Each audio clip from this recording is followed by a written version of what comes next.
Philip, Fiona, can you just tell us a bit more now about the painting? Because obviously the programme's now gone out, and we'd just like to know a bit more about the artist and the worth of the painting as well.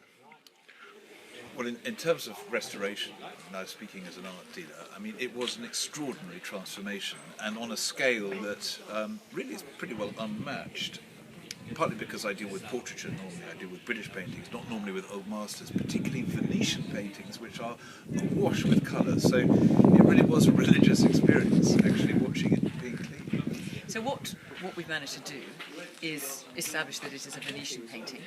I mean, Philip, you thought from very early on that it was Venetian because of the style, because of the colours particularly.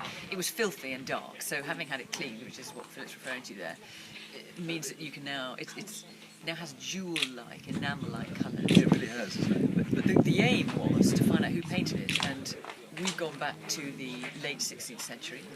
We knew, because of the style of it, it wasn't quite good enough to be in the Tintoretto, Veronese, Titian level, so the Premier Division, if you like, of artists. But we have found a name, haven't we? We have. We were greatly aided in the process of going around Italy by the fact that Fiona speaks fluent Italian as well as fluent French, which is really annoying because I speak neither, except English and a bit of Liverpudlian. Well, it was actually thanks to an Italian scholar that we came across who plucked a name like a rabbit out of a hat, really, as to who we thought this artist might be. It was not one that we were familiar with, was it?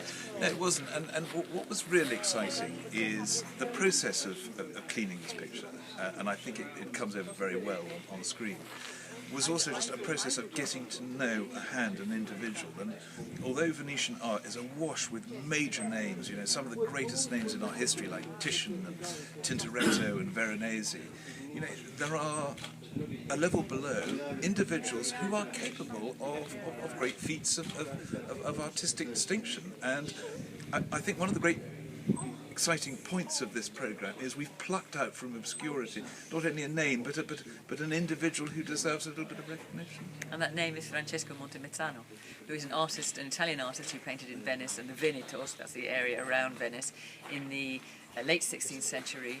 Very interesting character. He lived a short life. By all accounts, he died from a life of excess. So read into that what you will.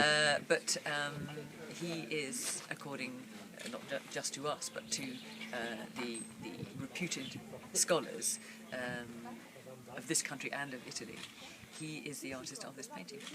And the really wonderful thing is this painting was designed to hang in a church, to tell a story, to communicate itself to a congregation. And now, 400 years later, cleaned in this church, with any luck it'll do it again. Hi, Mark and Jane, thank you for talking to us. So you've had quite an interesting few months, really. Can you just tell us a wee bit about it? Jane, do you want to just say? Well, first of all, I'll go back 5 years. We had the picture taken down, and we were thinking of selling it. We got in touch with Sotheby's and Christie's, and they were sort of interested. And this programme started, Fake or Fortune, so I got in touch with them, and they were sort of interested, but not really. And then I persevered, and to cut a very long story short, they came back at just before Christmas, looked at the painting, and after Christmas decided it was a goer, and we started filming in March here. In the meantime, I've had the good fortune to go down to Cambridge and see the picture forensically examined, and infrared photographs taken of it, which was fascinating. We've got a little insight into the artist's mind through it. And also, I was in London last week where I was able to go and see the picture which had been cleaned, and then today it's been brought back, and it really is quite splendid. Mark, did you think that this painting might be worth something? We didn't know, and Jane is being very modest. She's pushed this through for years and years to where we've got today, and we've been down some blind alleys. We thought it was this, we thought it was that, but in the end, you know, it is what was just a kind of neglected by us all at the back of the church and taken for granted. It turns out to be something quite special. But I think we're absolutely delighted to find out it is by a notable artist, even if not so well known in this country. But it doesn't alter the fact that that picture has hung in our church for over 200 years. And we certainly want to keep it. we want to celebrate it and enjoy it.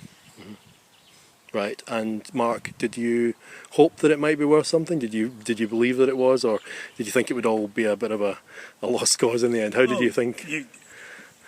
We hoped it would be worth something, but since we've been through this whole process, the values become less and less important. Yeah.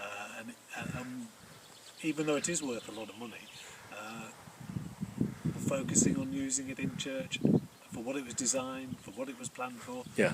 as an object of devotion and to help prayer and reflection. And we hope also to be attracting visitors to the church. Absolutely. I mean, the vision for the diocese going forward is all about, growing the church, and this gives you something to attract people to the church. So how do you think you might use it in that respect, do you think?